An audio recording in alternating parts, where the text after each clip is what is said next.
This is Talkback 721-1290 or 1-800-568-5309. This is Newstalk KGVO, AM 1290 and 98.3 FM. KGVO, Missoula's news and weather station. Hey, welcome, ladies and gentlemen. It is Tuesday, November 26th edition of Talkback. Talkback this morning is brought to you by Y West Storage out at the Y on Two Smokes Way. Now, if you need storage as you get toward the end of the year to the new year, why not give them a call at 406-510-0590 because at Y West, they're making room for you. Phillips Janitorial will get your home and your business cleaned at no job too big or small. Satisfaction guaranteed. Give them a call today. 406-260-6617. 123 Seamless Gutters is family owned and operated, and they are protecting the foundation of your future. So give them a call today at 406-240-2669. And Harrington Surgical Supply, where their mission remains the same, and that's to restore confidence and comfort into your daily life. The views and opinions expressed on Talkback are not those of the staff, management, or advertisers. Hey, we are back. I'm Peter Christian, back in his assigned spot. Mr. Nick Christensen. Good morning, Nick. Good morning. Good to have you back, man. Thanks. We missed you yesterday. No, I'm sure. By the way, before we get to our first caller, I do have a little bit of an alert here. Outside my former patented exclusive weather window, I'm seeing what looks like a white substance that is beginning to gather on the lawn across the golf course there and a little bit on the road, and I believe it is called snow. So just in case you're alarmed as to what that strange white substance might be, just so you know. We haven't had any for a while. So anyway, all that being said, let's jump right into the phones and say good morning to Ed. Ed, good morning, sir. You're on Talkback. What's up? You mean it's white crystalline air we're getting now? Something like that. Yeah, it's very odd. I'm going to look for a shelter somewhere. That's what they'll start calling it. They got to get fancy with their terms. Hey, I've got some trivia, some football trivia, and go Grizz, by the way. Thank you. But this concerns MSU. Back to the 80s, all right. 1983, as a matter of fact. They were 1 win, 10 losses, but their one win was against the Grizz, and that saved probably Dave Arnold's job. 1984, the next year, there were 12 wins, 2 losses, and were double A champions. Right, They I won remember. the national championship. That's right. And then the next year, they were 2 wins and 9 losses. Wow. That's just unbelievable. And they opened Washington Grizzly Stadium in '86, so we were playing in Dornblazer, at that time. But they went from 1 win to 12 wins and a championship, and two wins. Did you ever announce in Dornblazer? No, I did not. I started in 1998. Was my first year. Oh, okay. Yeah. So. All right. Well, I remember those times in that 1 win, and it was against the Grizzlies. Okay, that's it for the football trivia. If you're a Bobcat, if you want to win one game, it's got to be against the Grizz, right? That's it. Yeah, and saved Arnold's job. Yeah. I'm sure. Okay. Well, thank you for the trivia. We appreciate it. Okay. All right. Take care. Thanks so much. All right. Let's get Dave on the line. Dave, good morning, sir. You are on Talkback. It is open phones, by the way, for the first hour. And then from 9 to 10, we'll be talking with folks from the Missoula Economic Partnership, Missoula ECON 101. And that'll be, again, from 9 to 10. But, Dave, you have open phones, sir, before you. What's up? Sure. Thank you for calling, or allowing me to be on the radio, first of all. But there are 2 questions that are haunting me. One of them, neither one of them might come up. But question number 1 that I'd like people to speak to is, if Joe Biden, when he leaves office, he loads up his truck with secrets and walks out with these secrets and takes them home, and the government wants them back, and he refuses, should he be prosecuted? And I'm curious what people say to that. But on to the other question is whether or not Donald Trump will want to try to be president for life. And I think no one can answer that right now. We have to wait and see. But as Dave. As far as I know, and please correct me if I'm wrong here, but I believe we do have something called a constitution that sets out how long a presidential term is. No longer than 2 terms. This is President Trump, former president, now President-elect Trump's second and final term. He will not be able to be president in 4 years after this. So I know there's all sorts of ripe, speculation of he's gonna pound his gavel and change. No, that's not going to happen, Dave. Okay, well, as a student of history, I've studied representative forms of government that have suddenly become dictatorships. All right. Some of them were quick, like a general walking in and shooting the prime minister and declaring himself a dictator with the military backing him up. But some of them, like Mussolini, he was appointed prime minister, and it took him 2 years to intimidate and eliminate political opponents to the point where he could declare himself a dictator. So, I mean, to say that these things never happen is not true. Well, let's put it this way: I will personally guarantee you, Dave, that will not happen. Okay. But I'm just I don't know what else to tell you. These things, do happen. I mean, I'm sorry to say, but representative forms of government do change. And what's ironic about it is the public. Mussolini was a popular dictator. Hitler was a popular dictator. For years, they were popular dictators. People liked them. And that's why they were allowed. That's why they became dictators, because the public really wanted them to stay in office. And it's really interesting. But I'll tell you what. In 4 years, we'll talk. Okay. Sure, but there's what people care about is not about their government. To be honest with you, people care about their personal lives, their personal income. And if government is what in their view good for them, they care about themselves. And me, myself, and I. So that's what's important to people. All right. And it's sad to say. All right, Dave. Thanks for the call. Appreciate it. And we're going to come right back. We have Nancy and Jeff waiting. It's open phones, by the way, for this first hour. We'd love to hear from you about whatever might be on your mind this morning. The number is 721-1290, 1-800-568-5309. You can use the KGVO app as well. We're coming right back. Dennis Bragg with your weather update. A chance of light snow Tuesday morning down into some of the valleys, and then a slight chance of rain and snow in the afternoon with clouds. The chance of more snow, about 20%, returns Tuesday evening as lows drop back into the mid-20s. Clouds persist on Wednesday and Thanksgiving Day with a slight chance of snow Wednesday evening, and then we might have a mix of sun and cloud on Friday. Daytime highs continuing in the upper 30s to about 40 degrees with overnight lows getting down into the 20s, maybe even the upper teens, so bundle up for Black Friday. And we are back on Talkback. It's open phones from now until 9 o'clock this morning. Then it'll be Missoula ECON 101 with guests joining us here in the studio. But right now, let's get Nancy on the line. It's open phones. Nancy, good morning. What's on your mind? Well, morning, Gloria and Dave. Not to worry. We have 3,143 counties in the United States, and Kamala Harris, the real communist, only won 525. So we are ensured to have a wonderful United States in the direction of freedom and our Constitution. But anyway, getting back to my phone call, I called just to wish my extended family a very happy and wonderful Thanksgiving Day. We have so much to be thankful for and to look forward to. And I have some fun trivia to share from the Victorian era. When we have our dinner table at Thanksgiving time, we always say, pass the white or the dark meat.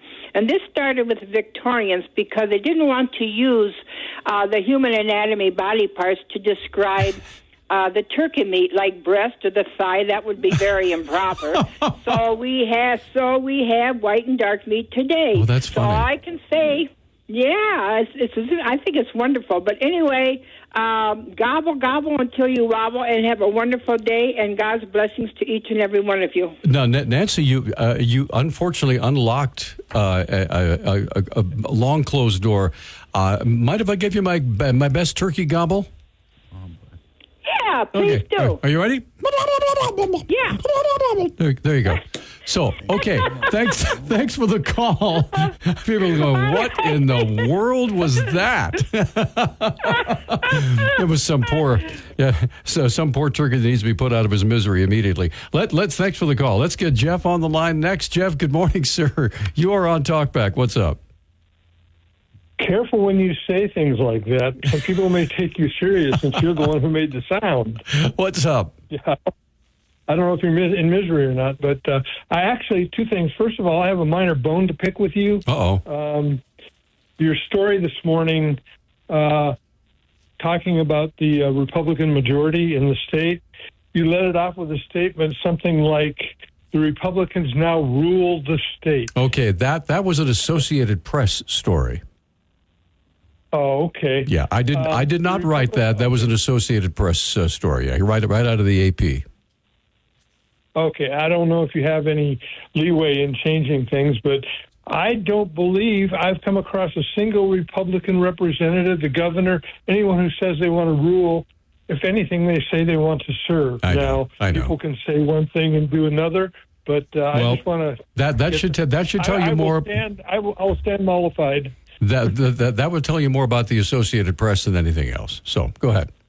That's true. Yeah. Okay. So I stand mollified. Okay. All is forgiven.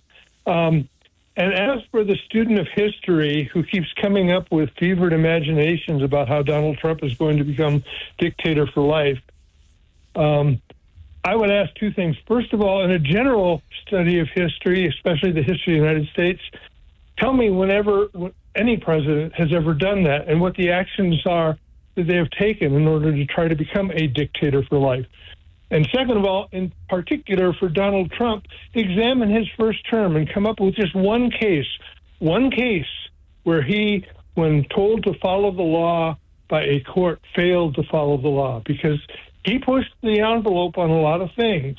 But any time a court, whether it's president or a private citizen, anytime a court has said something, he has complied. He has appealed it, but he has complied. Dictators don't comply. So, we can have all the delusions out there that we want, but, unless you have actual evidence, please keep them to yourself. All right. Thanks for the call, Jeff. Appreciate it. With that, we're up against a break. We have Mr. Wingnut. We have Catherine waiting on the line. Hey, it's open phones from now until 9 o'clock this morning. Whatever might be on your mind this morning. Maybe the snow is making you think about actual winter on the way. Whatever it might be, it's on your mind. Give us a call, 721-1290. We'll be back right after this. Guilty of... Wake up and text. Text and eat. Mm-mm. Text and catch the bus. Text and miss your stop. Wait. Text and be late to work. Sorry, I'm late. Text and work. Text and pretend to work. Text and act surprised when someone calls you out for not working. Who, me? Text and meet up with a friend you haven't seen in forever. Hi. Oh, hey. Text and complain that they're on their phone the whole time. Text and listen to them complain that you're on your phone the whole time. Text and whatever. But when you get behind the wheel, give your phone to a passenger. Put it in the glove box. Just don't text and drive. Visit StopTextsStopWrecks.org. A public service announcement brought to you by the National Highway Traffic Safety Administration and the Ad Council. Children are the greatest joy and our best hope for a better future. Friends, they are the future. But did you know that millions of kids are facing hunger every day? Food is not just food. It's energy, health, confidence, hope, and even love. Yes, love. Thank you! Learn more about how No Kid Hungry is helping end child hunger in America at helpnokidhungry.org. Hey, welcome back to Talk Back. Open Phones continues. We have folks waiting on the line. Let's get with Mr. Wingnut. He's up next. Good morning. You've been waiting the longest, sir. What's on your mind? Well, good morning. I should preface this by saying that I am a student of history, and so my opinion should be held in just a notch or a skosh above what other callers have to opine on. But I called in.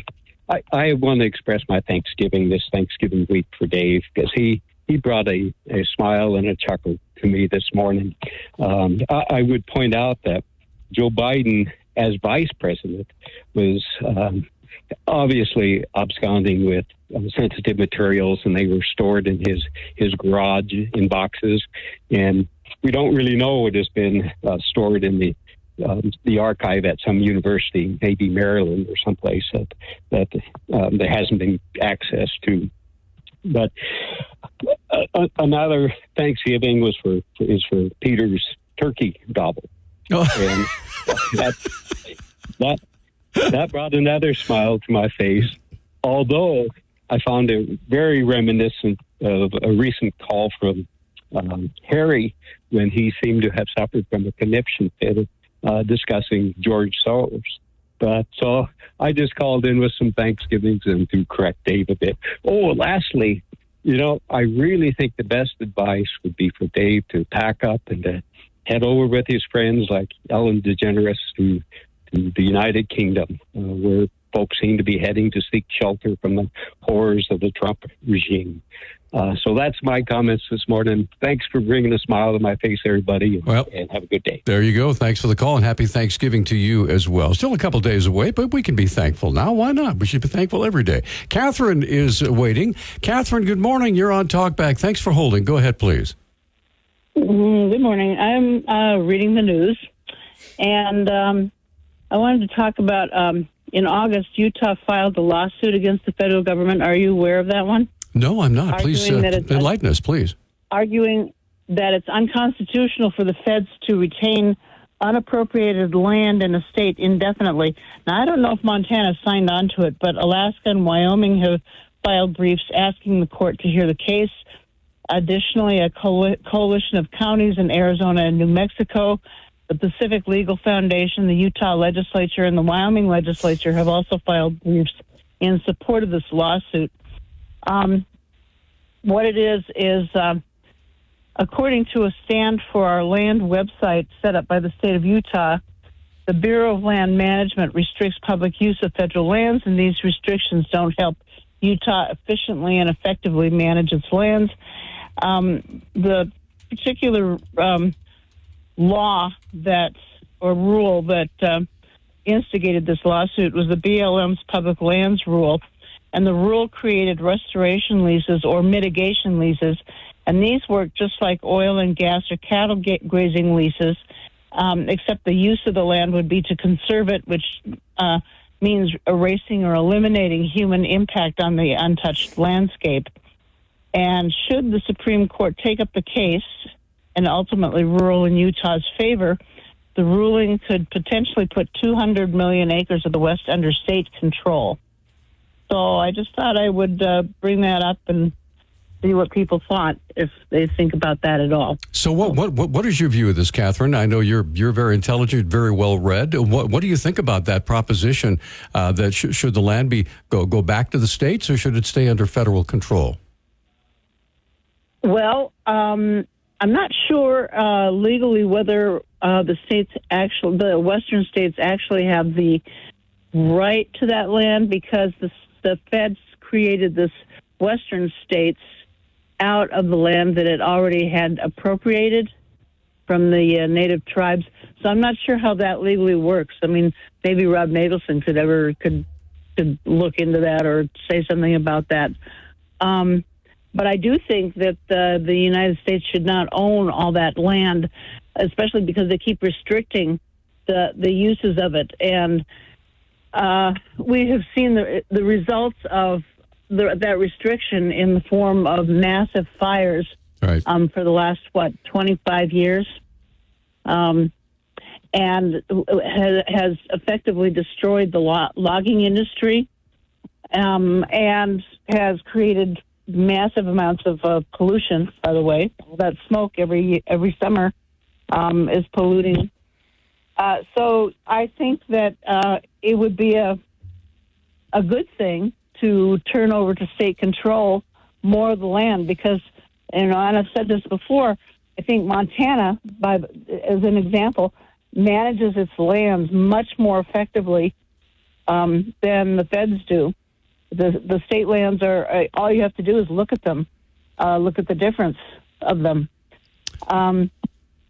So, well, yeah, Catherine, I'm looking at a map now of federally controlled lands in the United States, and Montana has, of course, Montana being the fourth largest state in area. We have a pretty good, several chunks that are federal land, but then Wyoming is almost 80% federal land. Nevada is almost 100% federal land, as is Arizona and parts of Colorado and New Mexico.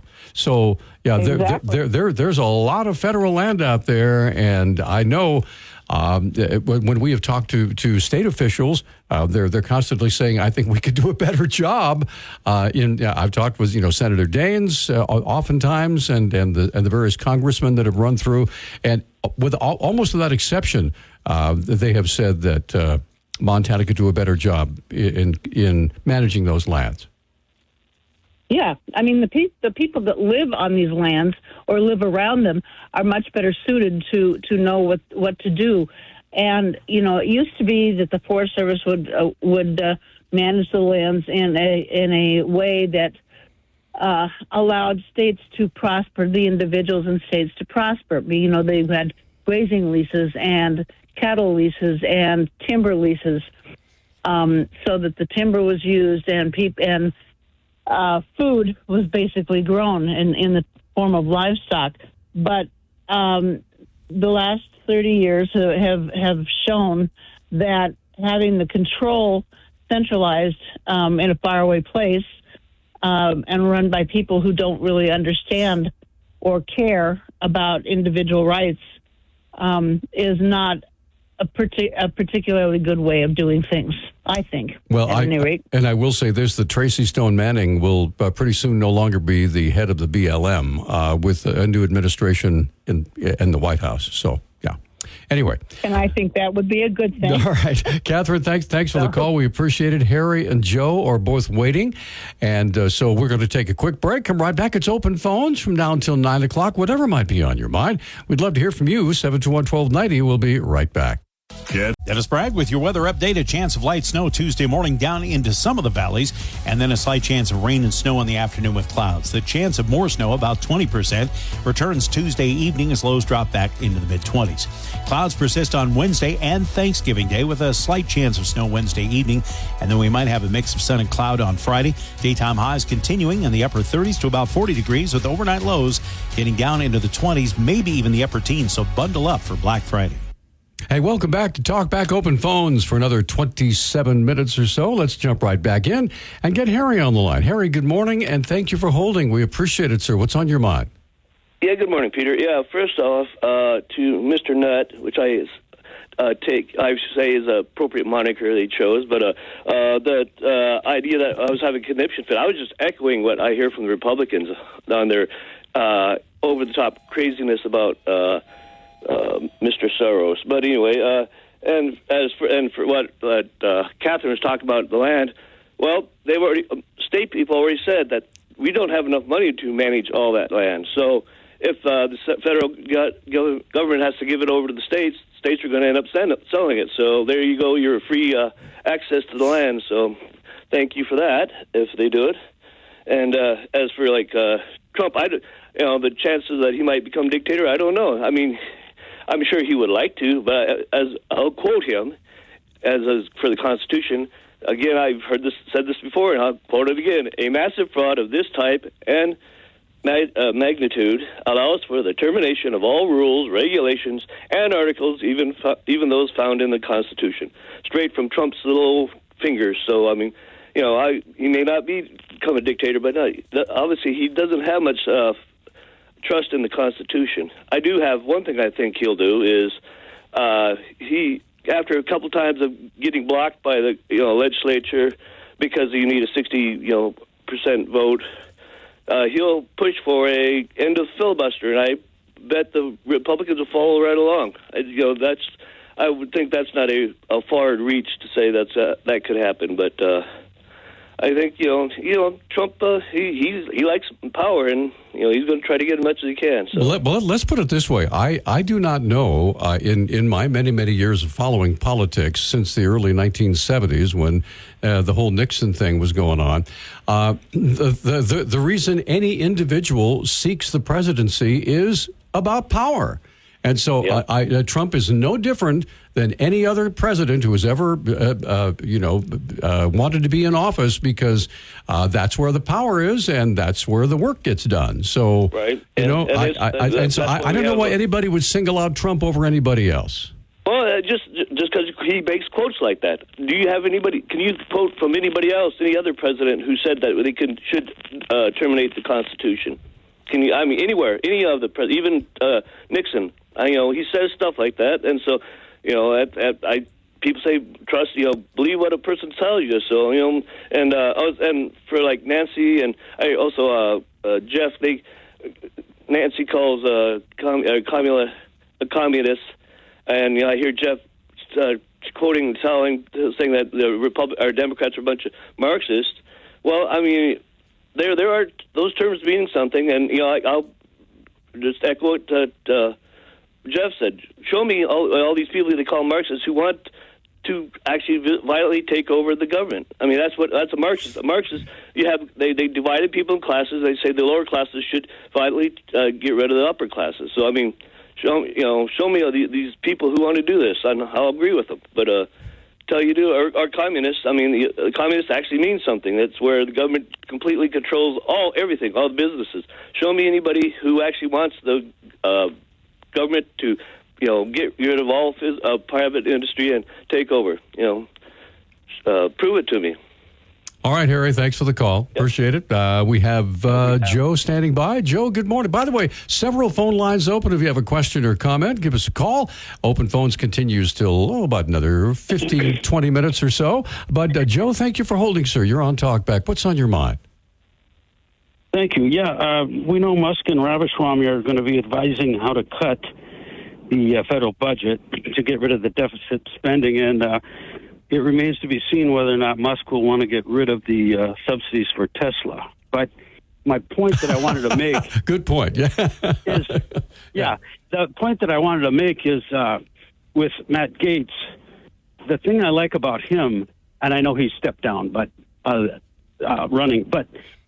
he understands the importance of having standalone legislation, and rather than these omnibus bills where everything's packed in there, and the Nancy Pelosi rule where you got to pass it and see what's in it. I think that's that's the worst thing ever in the legislative process is the omnibus bill. But go ahead, yeah. And he was a great champion of having standalone bills. He really emphasized that a lot in his speeches. But I guess the point I wanted to make is that politically, it's very difficult for politicians to cut spending because, they don't get reelected or people want the money, So, but the standalone bill is where you can say, okay, you voted for, the effect of alcohol on fish study that cost $3 million. Okay, if that's a standalone bill and you voted for it, then you can be attacked politically for doing that. Right. Whereas with the omnibus bill, it's very difficult to tie people down to it. And so that's where I was a fan of Matt Gaetz, and I know he didn't have the numbers, and we'll see if the defense secretary position, I think he'll probably have the numbers. Anyway, that's just my opinion. All right. Well, thank you for the call. We appreciate it. Yeah, 721-1290 is our number, 1-800-568-5309. The phone lines are clear now. If there's something you'd like to talk about, give us a call, 721-1290 or 1-800-568-5309. And, of course, we encourage you to use the KGVO app whenever you can. If you haven't downloaded it yet, I hope you will, because it will give you the opportunity to listen to KGVO anywhere you might be in the whole wide world. That's the beauty of having the app. So, and even if the power goes out, the app will still work. So there you go. So all sorts of good things there. But we'd love to hear from you. We're up against a break. We'd love to get a call. More calls coming in, 721-1290 or 1-800-568-5309. Stay with us. More right after this. Call 123 Seamless. Small businesses are the heart of America. But you don't have to go it alone. As the nation's largest nonprofit resource of expert business mentoring, SCORE has helped millions of entrepreneurs build their businesses for free. Get the connections, education, and guidance you need with SCORE. We're ready to help. Find a mentor today at score.org. Hey, welcome back to Talkback. 721-1290 is the number, and the lines are open. It is open phones for another, about 17, 18 minutes or so. All right, let's get Brian on the line. Brian, thanks for holding, sir. You're on Talkback. Please go ahead. Yeah, hi. Thanks for taking my call.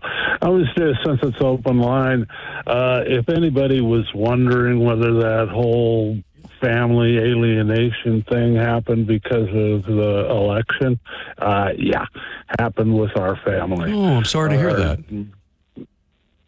Well, we just hope common sense comes through, but it was just completely and totally out of the blue. She was going to be coming for normal Thanksgiving, everything like that. We're not that political of a family. We are obviously Trumpers. We didn't even know really she was anything. But about midway through the day after the election, we get a text from her saying that very demanding text that said that there will be no politics spoken while I'm there, or I will not be coming. And accused us of being people that said political, which we don't. So we don't know, I'm sure she's had other people, outside influences, but yeah. I sent her back a text just saying that we love her, and if she wants to come, she's still here to come and everything like that.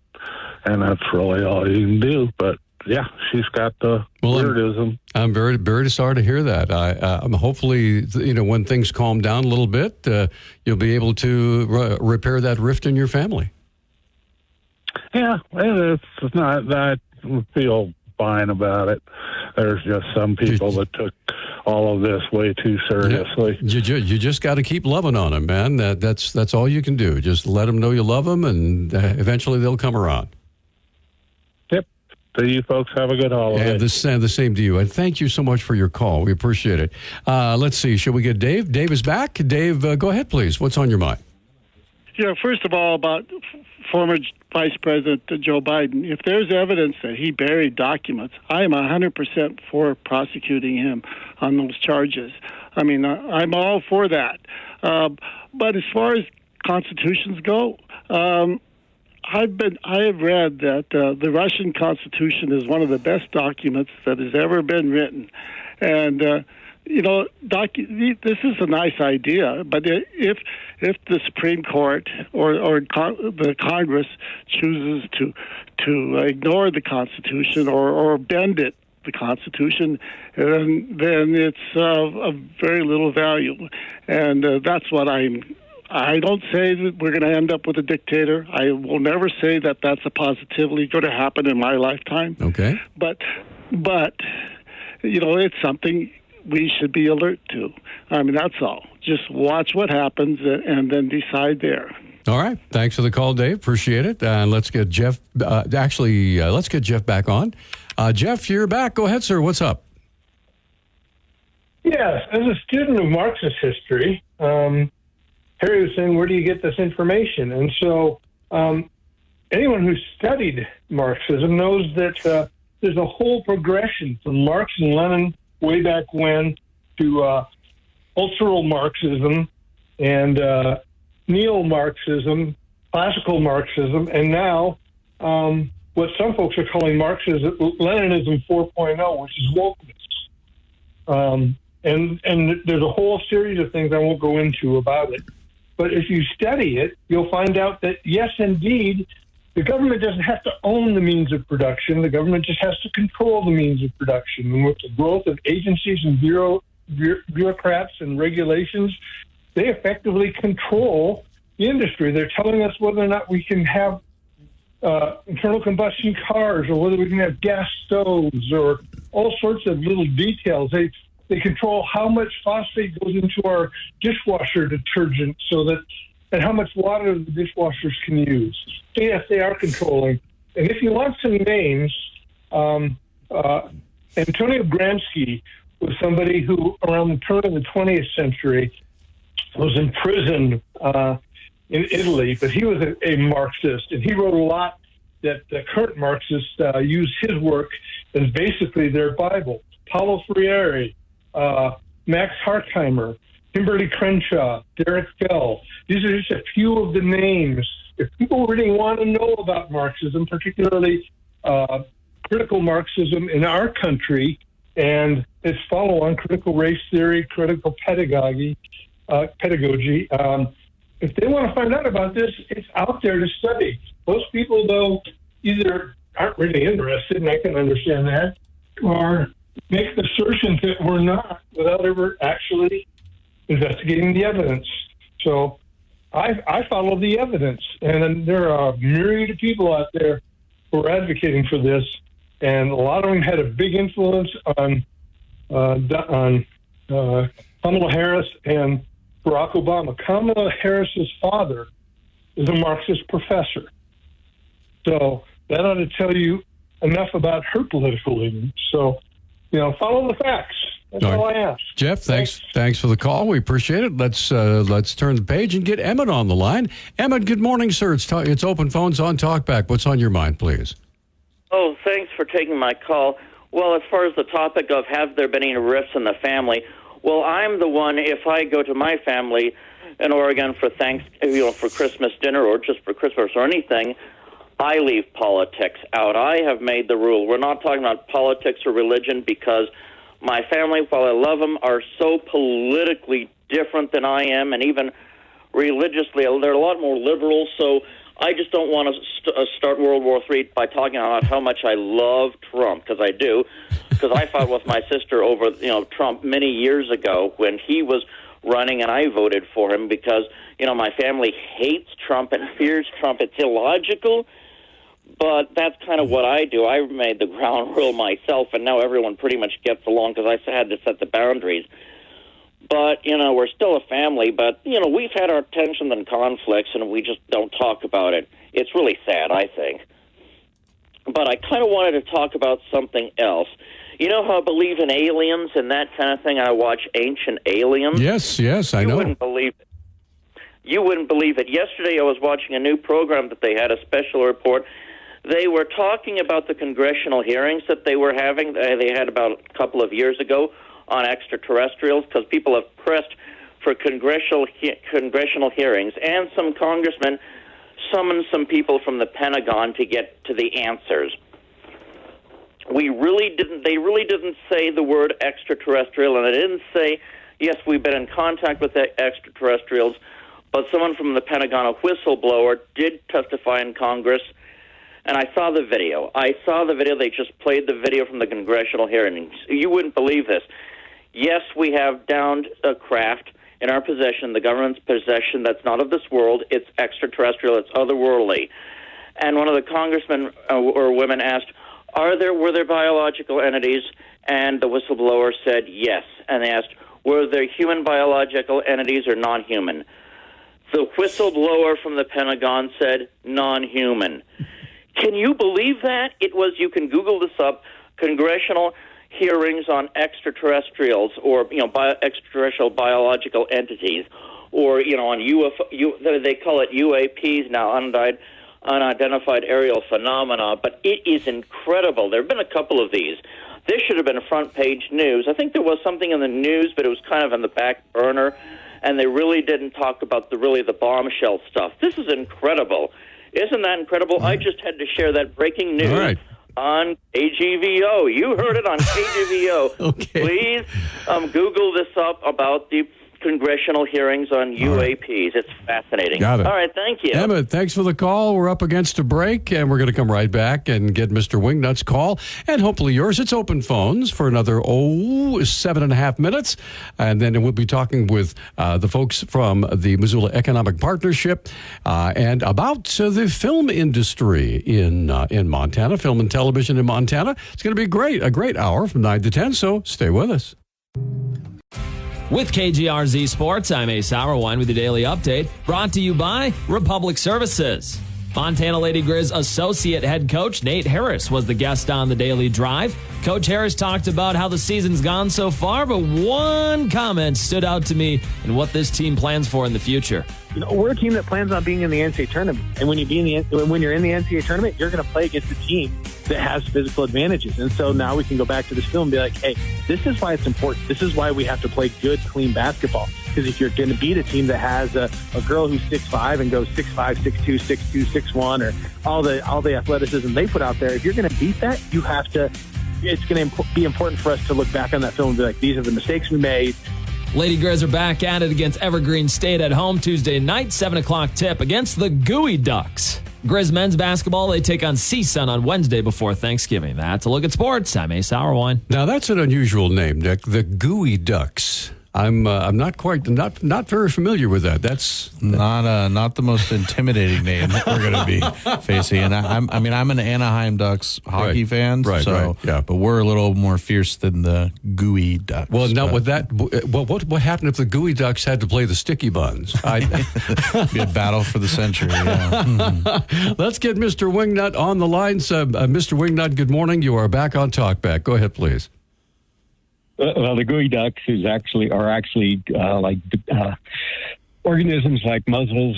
They live in the sea, as far as my limited knowledge on them. But I appreciated Jeff's litany of potential resources for historians, and as a amateur historian myself, I must admit that my reference material is largely restricted to old copies of Mad Magazine. But the main reason I called is I got to looking out at my yard here, and I realized that I can actually do a better job of managing state lands than the state can. And the reason is because it's a matter of scale. First, it's a matter of scale, and second, it's a matter of laws. But the state doesn't have any idea what the amount of responsibility that the federal government has over a vast and diverse landscapes compared to what the state actually manages. So I thought about that analogy and would present it. Secondly, I would say that I think if the states had to deal with the labyrinth of national laws that we all have chosen to pass, that they would quickly realize that they have touched the tar baby of litigation and the paperwork in the bureaucracy. And it's not largely the fault of the federal agencies. It's what they have been saddled with by law. And it would be a real awakening moment for the states to actually realize if they became in control of the federal lands and had to follow federal laws and federal regulations to administer those lands. Well, just a couple points of perspective. Yeah, I will tell you in the many stories I've done over the years about the attempt by the state to harvest certain lands, and as soon as they get close to signing the contract, along comes a litigant. And using the federal government's money to stop that timber sale and put it on the back burner for Lord knows how many years. And so and that has resulted in well-planned timber harvests, things like going on the back burner, pardon the pun, but then of course that's when the fires happen, and then the wood is useless, and you have to wonder, you're protecting it for what? So anyway, that's whenever I would do a story like that, I would scratch my head and say, what are you protecting us from, and what are you protecting the forests for? I guess that was always my question. And I would sum it up by just saying that the state would have a rude awakening if that actually came to pass. So thanks again. Have a great weekend. And the same to you. Thanksgiving week. You bet. Thank you so much for the call. We have about a minute and a half left, Nick? Is that about it? Anyway, so probably not enough time for another phone call, but I will tell you, we're looking ahead, we're going to have Missoula ECON 101, the Missoula Economic Partnership, going to be here in the studio with us, and we'll be talking with the Deputy Director, Nicole Rush, and Lynn-Wood Fields, both here talking about what's happening in the entertainment industry here in Montana, basically film, movie production, television production. We all know, of course, Yellowstone, the iconic Yellowstone now, that is continuing. And I think without Kevin, is that right? I haven't been following it. So I'm not following that close. Yeah. But let's put it this way. I like the show, though. Oh, yeah. Let's put it this way. Yellowstone put Missoula, Montana, the Missoula County Courthouse, Ruby's Cafe, so many other, very familiar areas in Missoula in front of a national audience. And a lot of folks have come up to see the ranch up in the Bitterroot and of course, come to Missoula to see, that's where that scene was filmed, and that's where that scene was filmed. So, yeah, and has brought, let's just say, millions of dollars into Montana's economy over the last several years. So we're going to continue that discussion with the folks from the Missoula Economic Partnership, and we'll be visiting with them. So we hope to have your phone calls, and that's what it's all about. So once again, remind you of the number, 721-1290 or 1-800-568-5309. We also encourage you, if you'd like, to use the KGVO app to send your message. We'll be back right after the top of the hour. Stay with us. This is Talkback, 721-1290 or 1-800-568-5309. This is Newstalk KGVO, AM 1290 and 98.3 FM. KGVO, Missoula's news and weather station. Hey, welcome back, everybody. It is hour number 2 of Talkback for this Tuesday, November 26th. A little light snow falling in Missoula right now. Talkback this morning is brought to you by Harrington Surgical Supply. You can feel confident in their discreet and knowledgeable guidance on a multitude of products and medical supplies. Also brought to you by 123 Seamless Gutters, family owned and operated, serving all of Western Montana.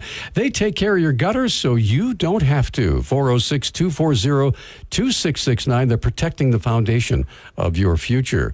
Why West Storage is making room for you. Obviously, they have storage located out of the Y on Two Smokes Way. Give them a call today, 406-510-0590. And by Phillips Janitorial. If you need your home and or your business cleaned, give them a call today because no job is too big for Phillips.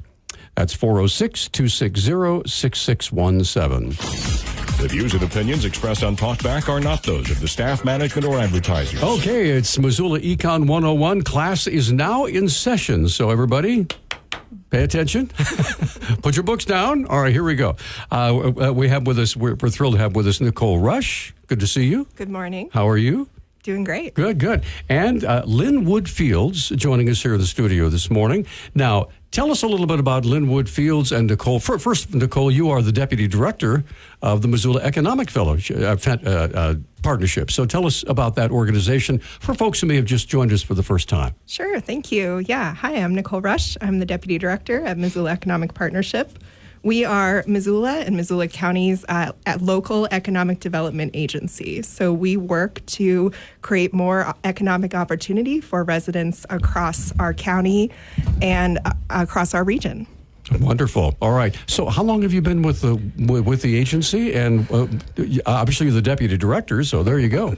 Yeah, I've been with MEP for about 8 years now, and my primary focus is on workforce development and training programs. Wonderful. And so with that, we're going to talk with Lynn-Wood Fields. And tell us a little bit about yourself, a little bio, if you don't mind.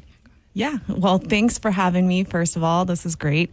My name is Lynn-Wood Fields. I grew up in the Flathead Valley, And I have fallen in love with filmmaking since I was about 5 years old. I always joke the first time I fell in love was I was about 9 years old and in theater, and I watched La Bamba. And the woman next to me cried, and I thought, wait, you can make people cry with images? And then later I watched Dead Poets Society, and I cried, and then I was hooked. So I also grew up with a dad who was a classic Montanan who told lots of stories, especially after hunting. And so we spent a lot of time around the table telling stories. And that was just when I was hooked that I wanted to be a storyteller. Did he take you with him on some of these hunts? Or He did. There's a joke though. I wasn't the best hiker, and he was a serious hunter. So right. Yeah, but I did love hunting too. All right. Yeah. So now your foray into filmmaking. Tell us a little bit about that history, if you don't mind. Yeah. So I grew up in the 90s in the Flathead, and during that time there was a bunch of film going on, and I remember Beethoven came to film, and I wanted to be on that set more than anything as a kid. I never made it, but that was when I was just like, this is what I want to be doing. Now that was filmed partially here in Montana? Yeah, as many films were. Wow, yeah. Far and Away, our Always was filmed here, and The River Why, like all sorts of amazing films. Of course, River Runs Through It. And then in the 90s, it all went away. And do you have any idea why it went away? I would imagine there wasn't enough funding, or what? Nope. Canada figured out if we incentivized productions, they would come and shoot in Canada, even if it was a Montana story. So wow. Discovered that later in life when I went to film school, and became active in making sure that Montana could get film and storytelling back into Montana. And so tell us a little bit about that journey, if you would, and what were the first signs of success that, hey, Montana really is a good place to make movies and television shows? Yeah, I mean, Montana's always been a great place because we have really good work ethic. We're absolutely beautiful, as we all know. Right. We lack two things, which is infrastructure, and we did not have an incentive. And in 2016, that sunsetted. So those of us who were in filmmaking had basically no work in the state at all. We could do some documentaries. I was an editor because I had babies, so I could edit at home while they were napping. And then in 2018, I got asked to be part of a coalition that was saying, we really would like to have this be an industry in our state. We would like the economic impact. We are storytellers. We are good at this. So we helped write what's known as the MEDIA Act, the Montana Economic Development Industry Advancement Act. It is really meant to be a workforce bill. That is what we are passionate about, is the Montanans benefit from this. Now, is this now extant law? It passed in 2019. Okay. In my opinion, we've been beyond successful. We've been so successful. We are at a place that we have to go back and write it to benefit Montanans even more. So we're reserving moving forward 60% for Montana productions. Wow. That's great. And so we're almost up against a break here, but I just wanted to ask you, before, pre-Yellowstone, right? What successful television programs, not necessarily movies, but TV programs have been filmed here in Montana? That I don't know. Yeah. I don't think many. That's the whole point, right, that we didn't really have an industry here because we didn't have an incentive. And now we've become very legitimate. And in 5 years, we have trained 1,300 filmmakers work in our state. I'm one of them. And, this is how I raise my family. I think there's a real idea that there aren't local Montanans making films, but that is far from the truth. And on top of that, when that passed, I noticed that we needed to get more people trained. So creating media training center to get more people on film sets. All right. Well, let me just tell you, the phone lines are open. If you'd like to talk with Lynn-Wood Fields and Nicole Rush, give us a call. It's Missoula Econ 101. The phone lines are open at 721-1290, 1-800-568-5309. Or, of course, if you want to use the KGVO app, if you're listening in wherever you might be in the world, you can send us a message through the app. So we're going to continue with Missoula Econ 101 right after this quick timeout. Hey there, Diesel Dare. Dennis Bragg with your weather update. A chance of light snow Tuesday morning down into some of the valleys, and then a slight chance of rain and snow in the afternoon with clouds. The chance of more snow, about 20%, returns Tuesday evening as lows drop back into the mid-20s. Clouds persist on Wednesday and Thanksgiving Day with a slight chance of snow Wednesday evening, and then we might have a mix of sun and cloud on Friday. Daytime highs continuing in the upper 30s to about 40 degrees with overnight lows getting down into the 20s, maybe even the upper teens, so bundle up for Black Friday. We are back on Talkback. 721-1290 is our number. This is Missoula Econ 101. It's the Missoula Economic Partnership here in the studio with Nicole Rush, the Deputy Director, and Lynn-Wood Fields, filmmaker. And you have been a pretty celebrated career so far, right? Yeah, I'm in love with my career. Excellent. I love what we get to do here. Excellent. Well, we have folks waiting on the line right now. Kevin is up first. Kevin, good morning. You're on with our guests. Go ahead, please. Good morning, everybody. Hey, I got a couple questions to ask you. In the state, as you know, in the state of Montana, we have no sales tax. So part of the success of the film industry, would they be able to purchase some of the equipment here in Montana versus down in California, knowing that they can save money that way here in Montana? Also, for the tax implications, is that also a reason why Montana is so attractive for the film industry, knowing that they can save money by filming here in Montana, and also for the price per square foot, yard, or mileage? I'm figuring they're saving a ton of money by not filming in California because you can lease property to film on or rent or, et cetera.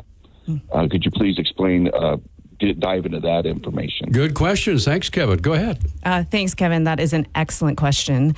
First of all, I helped write the incentive bill, so I just want to be clear about how it works. They do not get any money if they buy anything from out of state. You have to actually purchase stuff in Montana and hire crew in Montana. So 25% for Montana vendors and Montana crew. We wrote that on purpose so that it would actually benefit and have economic impact in the state. If they buy equipment or do any of that, it does not count back to the incentive. The other thing, the way the incentive works is they do not get the money unless they spend the money. So the best way to give this as an example is it's as if they have $1 and they give it to the state of Montana and they spend it on as much as they can, vendors and crew. At the end of it, they get audited by the Department of Revenue, and then they say, yeah, you did spend a certain amount here. We'll give you 25 cents, but we're going to keep 75 cents. And so one of the big misnomers that I've noticed about this is we don't give them money.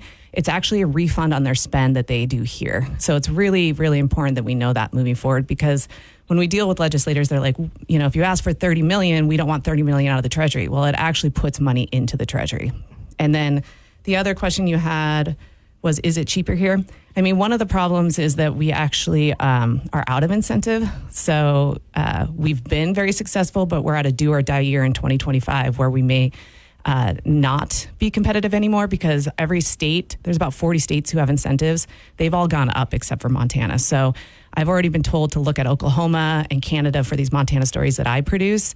In fact, Texas went from 40 million to 200 million because they wanted our economic impact. We've been so successful, people are trying to take that from us now. So I just want to be clear about that. Well, there is a legislative session coming up starting in January. Are you going to be actively lobbying for that, or is it pretty much in the rearview mirror now? No. We are at a great position right now. We just joined a Montana Media Coalition, which is Montana filmmakers. It's the first time we've brought the bill. And this bill will be adding to the Media Act that already is in legal legislation. But we're going to do amendments. And again, I was saying, how do we benefit more? So there's going to be sideboards that are 60% reserved for Montana productions, including 10% for productions that are under $3 million, which are Montana made.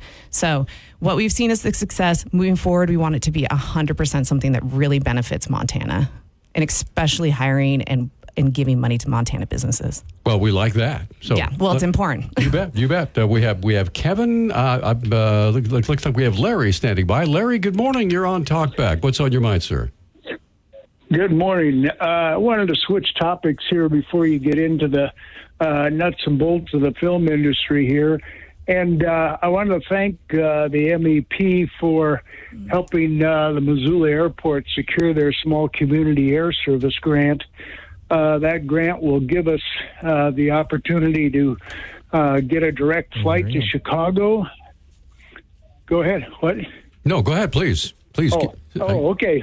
Somebody else is on the line, I guess. No, you're good. So I want to thank MEP for that work.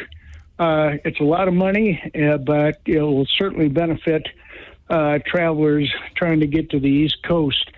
And my second question is for Nicole. I read an article where MEP was getting involved in low-income housing, and they had received a $5 million donation, and that was going to help folks get into affordable housing. And there were a couple of income limitations. I think it was 50% of the median income for single folks and 150% of the median income for families. And I wondered what happens to these folks if they exceed those limitations once they're into housing. Is there an exit strategy for those folks? Do they cut down the amount of support, or are they kicked out of the program? And I hope you could answer that. Wow. Okay. A little bit off topic, but go ahead.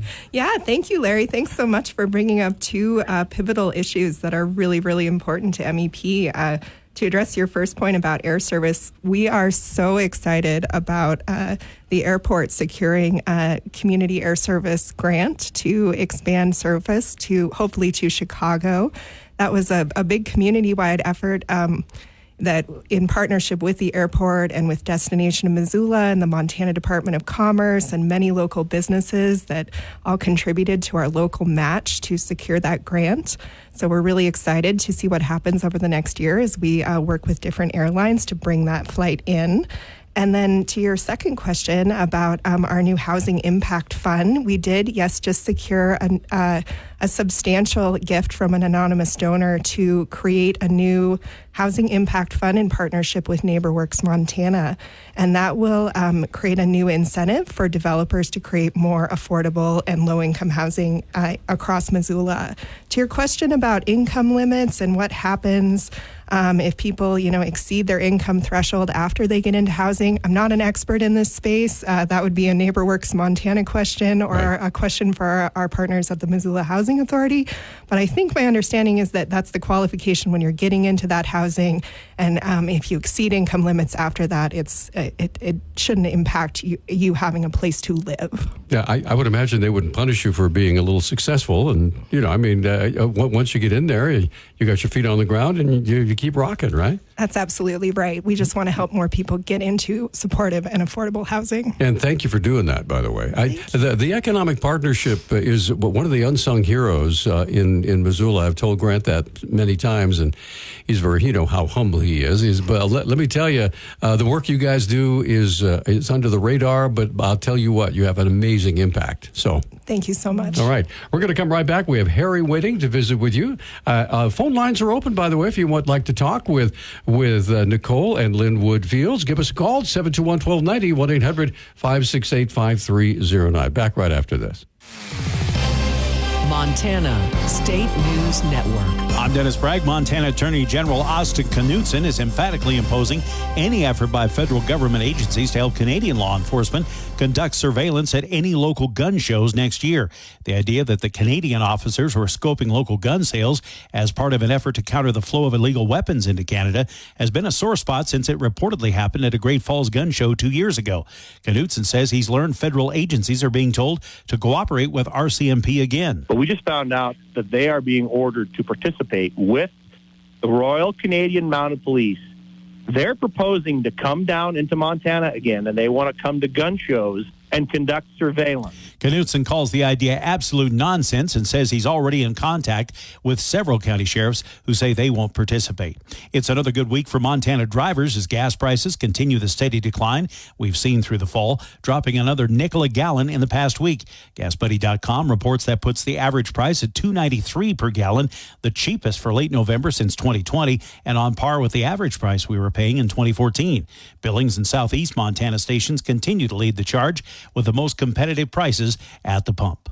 The pandemic seems like a long time ago, but there are still a number of smaller medical facilities around Montana that were under restrictions in the aftermath of COVID-19. Jason Laird reports one important clinic just came back online. Patients can once again visit the VA clinic in Browning. The reopening ceremony was held at the facility on Tuesday after being shut down during the COVID-19 pandemic. It was part of a broader closure of smaller clinics, but patients can now schedule appointments during the day on Tuesdays and Wednesdays.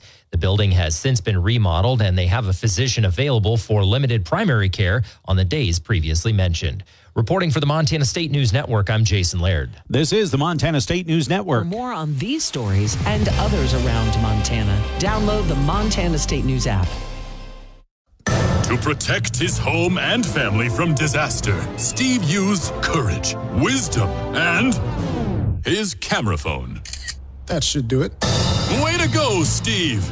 By simply taking digital pictures of his family's important documents, Steve can always have them stored safely online, no matter when disaster strikes. Learn other simple ways to protect your home and family before a natural disaster at ready.gov. That's ready.gov. A message from FEMA and the Ad Council. Not completing high school is more of a social thing than it was an academic thing. Even though all these years have passed, I still had that longing to have my diploma. At age 30, Carissa finished her high school diploma. If you're even considering getting your high school diploma, you can do it. No one gets a diploma alone. If you're thinking of finishing your high school diploma, you have help. Find free adult education classes near you at finishyourdiploma.org. That's finishyourdiploma.org. Brought to you by the Dollar General Literacy Foundation and the Ad Council. Hey, welcome back to Talkback. 721-1290 is our number. It's Missoula ECON 101, and we're thrilled to have the help of the Missoula Economic Partnership. And, of course, we have Deputy Director Nicole Rush here in the studio. Lynn-Wood Fields is with us. And we're right in the middle of discussing what's going on, basically, with the entertainment industry in Montana. We talked about film and television, but we want to talk about music, too, as we go along. But we have callers. So let's get Harry on the line. Harry, good morning, sir. You are on Talkback with our guests. What's on your mind? Yeah, good morning, folks. Yeah, first of all, I just want to say that I'm all in favor for this amount of money that these filming bring in, as opposed to the environmental impact, which I would think would be negligible compared to, like, say, extraction industries. But my question is, what kind of are you getting much pushback, and what kind of pushback are you getting? I mean, what are they pushing back against? What are your answers to the things that the objections they bring up? Okay, Harry, thanks for the call. So, the costs are going up, but things like that. What? Oh my gosh, this is the best question. Thank you. There is a few different things. So, and I love that you asked this because it's so important for me to talk about the pushback because I'm aware of it as a Montanan. I think there's a few misunderstandings. One is that Montanans aren't benefiting at all and that Montana filmmakers aren't working. That could not be further from the truth. Again, we have 1,300 filmmakers in the state.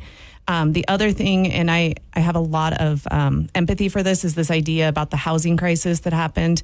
I would say that some of that's true, but also we are working really hard to get Montanans that are trained so we don't have to deal with the housing issue. When people bring in crew, they can actually just hire local Montanans. We also have a wage issue in Montana, and filmmaking is a really good paying job. So this could actually be a solution.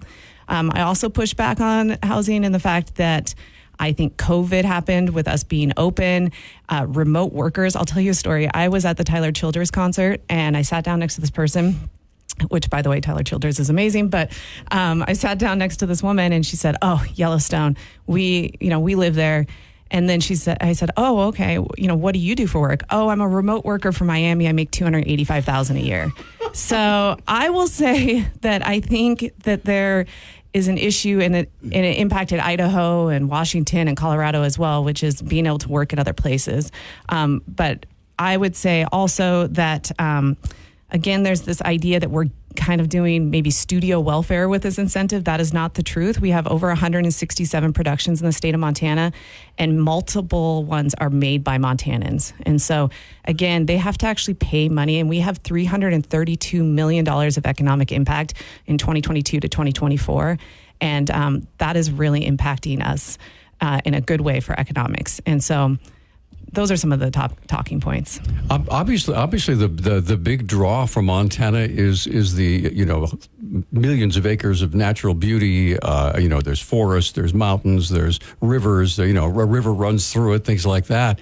But what else about Montana is attractive to filmmakers, aside from the fact that we have all this beautiful splendor?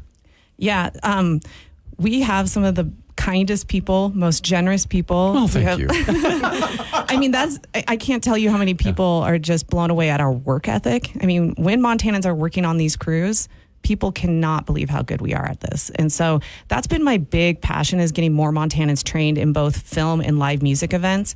And so created the Media Training Center to do these rapid training courses. And we've also become a hub for live music, as we all know. We're in between Minneapolis and Seattle. So having a stop has really been helpful for a lot of these. And so we created both of these courses. We're kind of trying to come up with a gig calendar for the summer, especially for youth, especially for anybody who wants to pick up shifts. I'm very excited to say we're working to get this in high schools. So high schoolers will have the opportunity, because you just have to be 16 years or older to do this. Now, let me ask you, it's been a long time since I've been to a concert because I'm very old, but what is involved? I was in a band, okay? It was in a rock band like a billion years ago, and I was a drummer, and we did all of our own carrying stuff, all of the roadie stuff. But what is involved in putting on a concert that people can actually work at and make money from?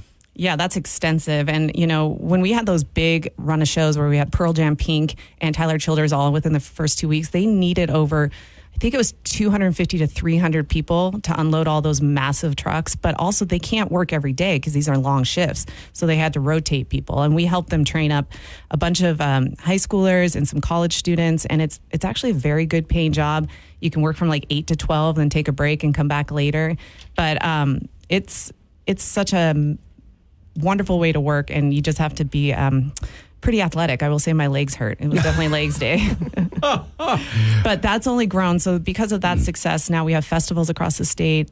And the last thing I'll say about that is that the unions are the same. So you could potentially, as a high schooler or a college student or anybody who wants to pick up shifts, work a film set for a couple of weeks and then work live music events. And I have quite a few graduates who've been doing that. Now, is it strictly, tell me about the whole union thing. Is it a deal where you can't work if you're not part of the union, or is that part of the gig economy there? No, yeah. That's just a pathway to get a union job if you want to. You have to have a certain amount of hours. You do not have to be a union member to work some of these. Some of the film sets are union, but many of them are not. It's just saying that, you can get your hours in both places and start keeping them to get to that level if you choose to make this like a career pathway and professional. Cool. All right, well, up against another break. We'd love to have some more phone calls for Lynn-Wood Fields and, of course, Nicole Rush. This is Missoula Econ 101, the Missoula Economic Partnership. Once a month, they come in, talk about some fantastic stuff, and we're talking about entertainment today. So if you have a question or a comment, we'd love to hear from you. 721-1290 is the number, 1-800-568-5309. You can also use the KGVO app. So we'll be right back. Talking showbiz, ladies. The Missoula Economic Partnership here in the studio with us for Missoula Econ 101. Nicole Rush is Deputy Director of the Missoula Economic Partnership. Lynn-Wood Fields, filmmaker, is joining us here in the studio this morning. And we're talking a little bit about what would it take for Montana to really jump into the big time here? What don't we have that we need in order to make this happen? Yeah, so interesting enough, we are in the big time. Montana is known as probably one of the most professional states, one of the most beautiful states. We do have an incentive. We've been so successful that incentive, which is $12 million, is actually probably taken until 2029 because we have about $60 million of incentive out. So this is a crossroads year at legislation. We definitely need to make this happen. And that, when I say make this happen, we need to get a cap raise. And then we could also, and this is the big thing, is if we could get some infrastructure here, if we could get a studio space that could hire more Montanans working full time. Right now, as we can see, it's snowing outside. We're pretty much done in the film industry once it starts snowing. If we had an indoor space, quite like we have some of those indoor spaces for live music, now we keep people employed. And so what would that take? Would that take legislation? Would it take private investment? What would it take, a partnership there?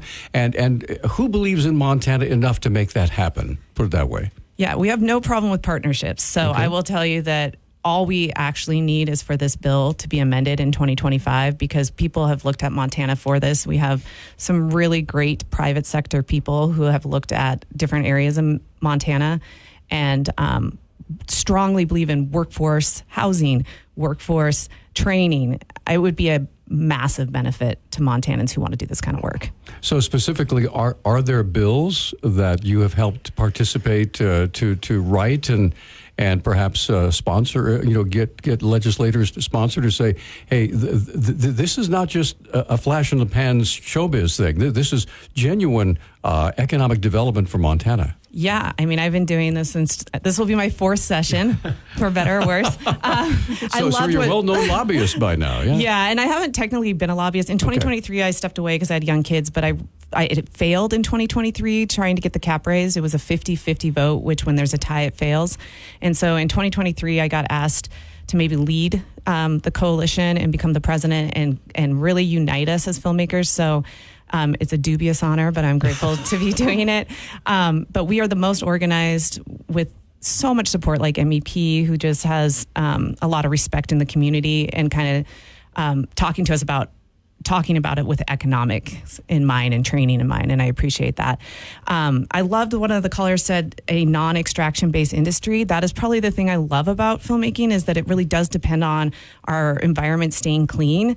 It needs the woods and the mountains, so it is an industry that's inclusive. It's an industry that's fairly green, and it's pretty mobile, so it doesn't take too much to do, and it doesn't do a ton of impact. I do, occasionally I've heard of roads shutting down, and that's a pain in the butt, but at the same time, it really is an industry that's fairly green. Go ahead, Nicole. Well, and another thing about this industry that we really care about is, there's been a lot of focus in recent years on the need to expand and develop our manufacturing sector. And that we want to create economic opportunity for people at all levels of education and in all different kinds of pathways. A 4-year college degree is not a pathway for everyone, although that can be a pathway to work in film for sure. But, the rapid training programs that we've developed in Montana can get people working in this sector with just, a couple weeks of training, right, Lynn-Wood? And I mean, that is hugely impactful, and we really see film and media as its own kind of manufacturing. It's media manufacturing, right? We're creating stories and content for that people really love to consume, and so we really want to grow that sector, that media manufacturing sector. We see it as a great opportunity for so many local people. Yeah, and I'll just add to that because that's such an excellent point. These rapid training courses already exist. So if you're somebody who wants to get into this industry, we do a 2-day intensive or 10 to 15 hours online, and then we put you in our database and connect you to productions when they come in. So we have about 300 graduates who've worked all over the state. All of our graduates worked at 1923. Many have worked for Yellowstone. Many have worked for NBC. The other thing that I like to say is we have small projects everywhere. Like somewhere in Montana was in Polson. Bring Them Home is from Browning. That's another really cool thing is that our Indigenous filmmakers are the best in the world coming out of Montana. We should be incredibly proud of that. I was just going to say, Lily Gladstone has really opened the door for her amazing career. She's still a very young woman. That's right. And she's got a huge career ahead of her. And Ivan McDonald, Joseph Grady, Amanda Bear Medicine, Samuel Enemy Hunter. I mean, we are seeing just this incredible industry for Indigenous, but also our veterans are incredible at this. Lastly, it breaks my heart when anybody loses their job. But in terms of displaced workers, they are a really good fit for training. When the lumber mill closed, I was very sad by that. My dad was a person who lost his job when we were younger in the tree industry. He was a Christmas tree seller. But they are somebody that could easily, if they wanted to, be trained in this industry because they already know how to work in manufacturing, work as a team. So, all right, we have a caller waiting on the line. It is Rick. Rick, good morning. You're on with our guests on the Missoula ECON 101. What's on your mind, please? Good morning, ladies. I was raised in the southern Bitterroot, still live down here. I was raised in Darby, and I actually worked on one of the first films here, the Disorganized Crime, and it was an economic boon for that end of the valley for a few months. The inconvenience of shutting down roads. I mean, life is full of inconveniences, and the fact that they're bringing money into the valley is well worth the inconvenience. The part that I don't like is now that Yellowstone's been here for, I think it's almost 5 years. If there's a place to rent, it's triple the what the normal rent would be if there is a place to rent. And then the value of the properties have skyrocketed that the locals simply cannot afford to buy a home. I had rental houses here, and I sold them to finance my son's college, and they meant I went from anywhere from $700 up to $1,000 a month. The house that's $1,000 a month is $2,000 now, and the house that was $700 is $1,400.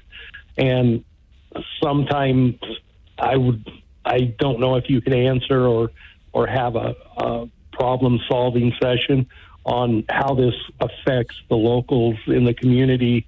It definitely is a positive, but there's a huge negative when it comes to housing. And I'll listen to your comment. Okay, Rick, thanks for the call. Go ahead. Thank you, Rick. I have so much empathy for that as somebody who grew up in Montana. It's very hard to see all this change. I just want to say that very clearly, that I feel that comment and agree with many things you're saying. I will say a few things. One, Yellowstone's done. They have finished their wrap and will not be back. So one of my concerns is how do we move forward with the people who still want to be creating film, especially Montanans. The other thing is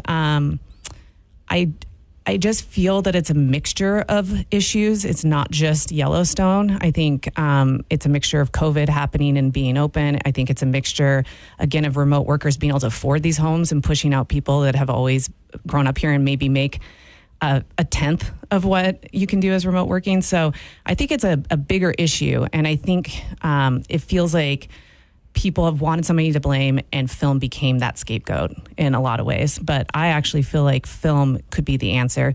I will also say one of the things I'm really pushing is for Montanans to tell our own stories. I mean, Yellowstone, as entertaining as it is very much a Texas man's version of Montana. And so I think moving forward, could we have more Montanans telling our stories that we're really proud of, that maybe really showcases who we are in our value system? I know that's not exactly what you were asking, but I think it's something that I'm really working on as a filmmaker myself. I have 3 projects, very Montana lens. And so I think that might even help our narrative moving forward. But yeah. And it'd be interesting when we come back from the break to talk about what a filmmaker sees as Montana values. Right? I mean, because one of the things about Yellowstone and the objections that we've received from people like Rick and others is that that's not really Montana. Well, right. It's showbiz, right? And there's a lot that goes on in show business that doesn't necessarily reflect where the film is made. So anyway, we're going to right back. 721-1290 is our number. We'd love to have some more phone calls for our guests. Again, we have Nicole Rush and Lynn-Wood Fields joining us here in the studio for Missoula ECON 101. We'll be back right after this. Right. Phone lines are open. 721-1290 is our number. It's Missoula Econ 101. Our guests are Nicole Rush, Deputy Director of the Missoula Economic Partnership. Lynn-Wood Fields is a filmmaker and just all sorts of experience in that vein. And we were just talking a little bit about, quote, Montana values. When the purists who have lived here all their lives, they look at a show like Yellowstone or whatever might be filmed here. That doesn't necessarily reflect Montana values. Well, can you address that, please? Yeah, I mean, they're right. I mean, it's like in an entertainment show. But I do want to talk about, like, we've said a few times, there's been over 167 productions filmed from 2022 to 2024. I think that's such an impressive number. And a lot of times we don't hear about these other ones because they are small businesses. So the other thing about film is that each production has to create their own small business. So we've created $161 million to $5 million productions in the state, which means a bunch of new small businesses. And I think that's really powerful. Some of those films are things like Somewhere in Montana, which is such a great film out of Polson by Brandon Smith, and Nova Vento, which is this story about a rancher who actually rents out his property to a filmmaker, and that's how they're able to pay their mortgage.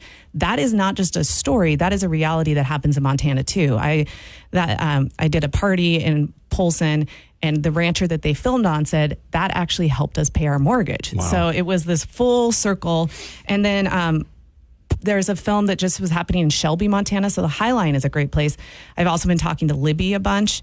But this film was called Pellet. It's a true story about a man who got murdered hitchhiking. And it's a true story of this guy, Clem Pellet's grandfather. Well, interesting enough, my young son auditioned and got the role, which is just like not something I planned when I started this whole thing. I was like, oh, great. Now I'm going to have to be a momager. But it was so powerful to be in Shelby. And I'll tell you that hotel was so grateful because they had 30 rooms rented for 30 days. And they said that changed their whole season, and that's the kind of impact that I care about. I remember talking to Butte. The amount of impact that Butte wanted in 1923 was huge. So one thing I'm really aware of is I think we should create something called film-friendly communities, and not every place in Montana maybe wants this. But if they do want it, I'd like to help make that pathway a little bit easier. What would a film-friendly community have to offer in order to become that? Well, Butte, again, is the best example. So they created a bunch of people and a bunch of businesses, and they got together and said, we do want film here. They said that clearly. And so they had a permitting office, who you contact to get approval, where you could stay in hotel rooms, what businesses you could eat at, where would like a big studio set go. And that's how they got 1923. And they really benefited economically. Sure, there's some people maybe in the community who are like, this was a hassle. But I really think places, I've started to talk to a few community members in Libby who led the way in the 90s in film. It is a gorgeous area. So are there places that would like that economic impact? If there's places, and I'm not saying Darby feels this way, but like if Darby and the Bitterroot don't want that anymore, I think we have to respect that. I really do. I don't think that production should push their industry on any place. But I will tell you, there are places in Montana that want it and want that economic impact. And the cool thing is, when we talk about industry in Montana, most of the time we think about extractive industries like mining and cutting down trees and all that sort of thing, which is renewable, but still it is extractive. And but filmmaking, the filmmakers come in, they film, and I would imagine more often than not, they're responsible enough to leave the area better than it was when they got there.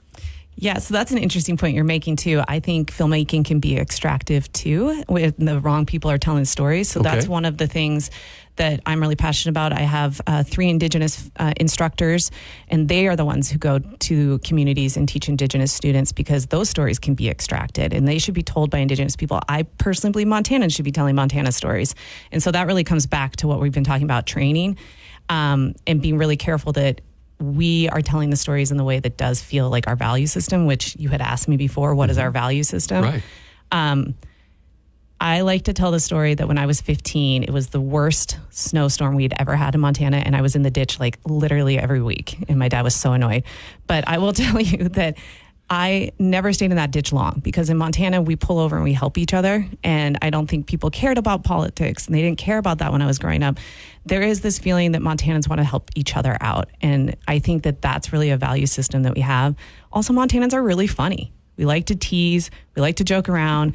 I think sometimes that's missing from some of the stories, is like the real humor that we have, the ability to laugh at ourselves and laugh at each other. And then I always come back to like the incredible amount of kindness and generosity. I mean, when I first moved into our house that my family bought, our neighbor who's 80, we call him Bob, he knew everybody on the street, and he knows when people are gone, and he knows when people, and I just think taking care of each other is a huge Montana value. Perfect. And the timing is perfect because we're up against a break. 721-1290 is our number. We would love to hear from you. And again, this is Missoula Econ 101. We're talking about the economy of Missoula and Montana with Nicole Rush at Lynn-Wood Fields. And we will continue. Jeff will be on the phone with us when we come back after this quick timeout. We are back. This is Talkback. 721-1290 is our number. Missoula Econ 101. Rocking right along. Jeff is waiting. Jeff, good morning. You're on with our guests. Go ahead, please. Hey, good morning. When you were talking about, communities who did want filmmaking and then don't anymore, or those who do want it, it struck me that, as the great economist Thomas Sowell said, that there are no solutions. There are only trade-offs. When you bring the film crews in, you've been talking all morning about the different trade-offs. There's an economic benefit. There's congestion. There's hotels get rented, but there's people can't access certain functions for a while. And I think you kind of nailed it with if the community wants this, then let's let them do it. If they no longer want it, then let's respect the desires of that community. And I'm just hope there's never a top-down approach on this where, the filmmaker wants to do it here, and so it's going to happen in the community, whether they want it or not. If Libby wants it, I say give it to them. But if they don't want it, then don't force it on them. So that's just my idle musings. Jeff, thanks for the call. Go ahead. Yeah, Jeff, I appreciate that comment too. I feel the exact same way. I mean, I really do. As somebody who's leading this bill, I really just want it to feel more inclusive of Montanans. And that's why we're putting these sideboards that benefit Montana businesses and crew mostly. But also, I want to build in that film-friendly community. Of course, you're maybe not going to get 100% of the community on board because, we all have opinions. But I definitely want, if multiple businesses and stakeholders like the government are on board, like Butte was, that's the kind of energy we need to have. I will say also that I wasn't really involved when Yellowstone came to the Bitterroot, and I'm not saying that I'm the only person, but when they went to Butte, I did highly recommend to them that they hold a community event before they came and shot. And one, thank the community. That's a huge thing for Montanans. We don't mind stuff as long as we have some gratitude around what we're doing and giving up.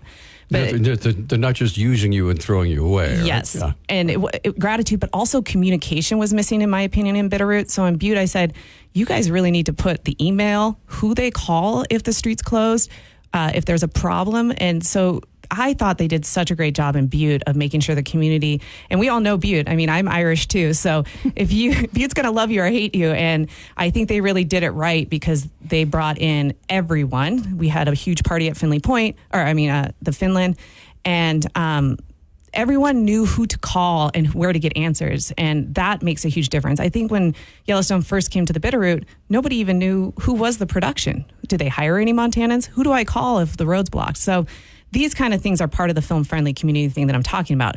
How do we make it so the community is able to have conversations if anything's coming up? And that could be the big answer. Well, this is no longer a novelty for Montana. I remember several years ago they had a little bit of a casting call down at the Holiday Inn for I forget what it was, and people would come down. It was just kind of a joke, right? But this is a very serious business and very serious to the state of Montana. Yeah, I mean, it's a legitimate industry and it actually has money. And then I do want to correct, because I've heard a few times they come here, that I just want to be clear that there are a bunch of us who live here who make our own productions who don't come here. And that's what I'm trying to do in 2025 is make sure that those of us who live here, I have 3 productions I'm trying to do in 2025. I live here and I want to hire Montana crew. That will not involve anybody flying in or taking rental spaces. That'll involve people who need to pay their mortgage, being able to pay their mortgage. So that's what I'm most passionate about. I think most Montanans are passionate about. But we're only 5 years old, and the amount of success we've had and the amount of crew we have, we're right at that place where people can pay their mortgages and live here and make this a living. And then I guess I'll just end with we have 3 minutes. Go ahead. Yeah, plenty of time. Okay. All right, I won't end. I wanted to invite, because this has been so nice for me, I've wanted to talk to more Montanans. Please email me if you have more questions.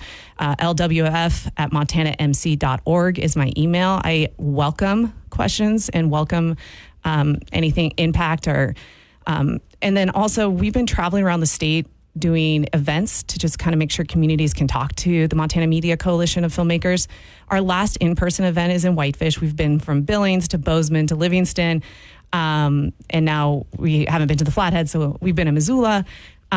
So please, if you wanted to come to that event, we have like 20 more tickets. It's going to be an incredible event. We always have live music and lots of fun. How do we get them? Yeah, so you go to our site, Montana Media Coalition, and it's the new Apricot. There is a link on Eventbrite. We're going to do it at a place called Urban Omni. It's very fancy. It's a James Beard nominated chef. We're ending it with a bang, but there's still 20 tickets left. We can fit 100 people. It's going to be both a celebration, but also a fundraiser to get more people having scholarships. We never wanted to be a barrier for you to take these courses. So if you're somebody who's interested, email me and we're going to have scholarships for you to get on these film sets. All right, we have about a minute and a half, so let's wrap up with some more contact information so people are hurry writing it down or whatever. And by the way, you can listen to this on our KGVO website when it's all done. So if you missed some of this, we can replay it for you. But go ahead. I think there's a few ways you can get a hold of me, and I'm very good at communicating. MediaTrainingCenter.co. You're very good at communicating, period. But go ahead, yeah. I mean, communicating back is what I said. I meant to say, I really appreciate when Montanans reach out to me, and especially if you've ever had something that you wanted to know about the film industry, that's something I'd like to be open and available to others. And again, so MediaTrainingCenter.co is the way you access those courses. If you send a message, that actually goes to me and I will get back to you. And then we are a group of Montana filmmakers. If you're a filmmaker or a media artist in any sense, please join our coalition. It's Montana Media Coalition. .org, I believe, is our site. And then my email is lwf@montanamc.org. Voice artists too? Yeah. Oh my gosh, we have a few voice artists. Yeah, I already told you need to join. All right. So Nicole, tell us a little bit. We have a little less than a minute. How do we contact the MEP? You can always get on our website, MissoulaPartnership.com.